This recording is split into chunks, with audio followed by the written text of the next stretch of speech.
અત્યારે આપણે પાછા લોહી આવી ગયા છીએ લાલજીભાઈની મુલાકાતે કે લાલજીભાઈનું કામ જે અટકાણું છે એ આપણે પૂછ્યું કે ક્યાં અટકાણું છે અને કેમ આ લોકો કામ કેવી રીતે નથી કરતા, શું લેવા નથી કરતા, શું લેવા ગરીબ માણસને હેરાન કરે છે. તો શું તમે કહેવા માંગો છો, બોલો. હું સોલંકી લાલજીભાઈ તેજાભાઈ. અમે દલિતોની વારંવાર અરજી કરીએ છીએ મામલતદાર, ટીડીઓ, ડેપ્યુટી કલેક્ટર, તલાટી, સરપંચ અથવા જિલ્લા કલેક્ટરને. તો અમારા દલિતોનું કોઈ પણ કાર્ય નિવારણ થતું નથી અને જિલ્લા કલેક્ટર અધિકારીએ આ મહિનાની 21/1/2026ના રોજ નિવારણ કાર્યક્રમમાં અરજી આપેલી છે, પણ એ બધાએ જે અરજીઓ છે આપેલી છે એ પેન્ડિંગ રાખી છતાં અત્યારે હાલ દેહાભાઈ વીરાભાઈ બથવારનું મરણ લોયાની અંદર થયેલું હતું અને એ ડેથ સર્ટિફિકેટ કઢાવવા માટે 3 થી 4 મહિના વારંવાર ધક્કા ખવડાવે છે. જે ડોક્યુમેન્ટ માંગે છે એ ડોક્યુમેન્ટ આધાર પુરાવા સાથે આપી છે તો પણ હેરાનગતિ કરે છે. તેથી આંકડા શાખા અધિકારી હોય કે મામલતદાર સાહેબ હોય કે ટીડીઓ સાહેબ હોય કે તલાટી હોય, વારંવાર તલાટી બદલે છે.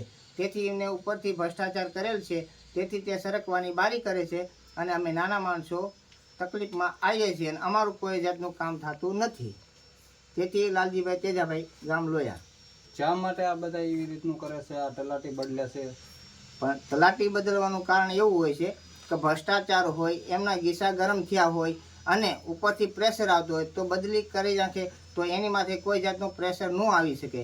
કારણ કે જે વ્યક્તિ ખાઈ ગયા છે તે છુપાવે છે અને બીજા વ્યક્તિને વારંવાર બદલી કરી નાખે છે.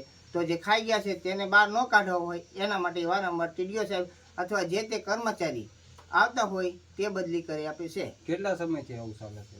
એવું હકીકતમાં તો 4 વર્ષથી તલાટી ગામની અંદર, પંચાયતની અંદર મેં કોઈ દિવસ જોયા નથી. ને હું જ્યારે ફોન કરું ત્યારે તાલુકાની અંદર મારે મુલાકાત કરવાની રહે છે વારંવાર. ગામના કોઈ પણ પ્રશ્ન હોય તો અને જે આરટીઆઈ કરેલી છે તે અમારી કાસ્ટના દલિતની જે વિકાસ મળવા પાત્ર છે એના માટે જ હું મથું છું.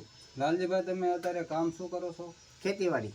ખેતીવાડી તો ખેડૂત માણસ છો ને? હા, ખેડૂત માણસને જો આવી રીતના હેરાન કરે છે, તલાટી બદલે છે અને એવી રીતનું બધું કરે છે, તાનાશાહી બહુ ચાલી રહી છે, તો આ ભાજપ, કોંગ્રેસ કે આપમાં કંઈ કહી શકો તમે? હા, ભાજપ હોય તો ભલે, કોંગ્રેસ હોય તો ભલે, આમ આદમી હોય તો ભલે. નાના માણસો, આમ આદમી માણસો છે કચડાય જ છે હંમેશાને માટે. કારણ કે મોટા અધિકારી મોટી ચામડીના બેઠેલા હોય છે, તે કાન આડા, આંખો આડે કાન રાખીને બેઠા હોય છે.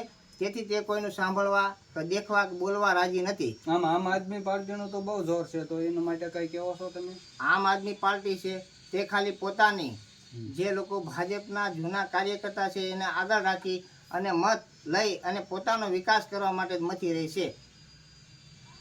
આવી રીતનું બધું ચાલે છે લોયાના અંદર, બરોબર. આવી રીતના ધક્કા કરાવે છે તો મામલતદાર કે ટીડીઓ સાહેબ કે કોઈ અરજ કરતા નથી, ધ્યાન દેતા નથી, એવું બધું હાલે છે. એટલે આ વિડીયોને એટલો શેર કરજો કે પબ્લિકને જાણ થાય કે ના ના આ વાત બરોબર છે અને લાલજીભાઈને આ મદદ થોડીક મળે. મળે. હા, થેન્ક યુ.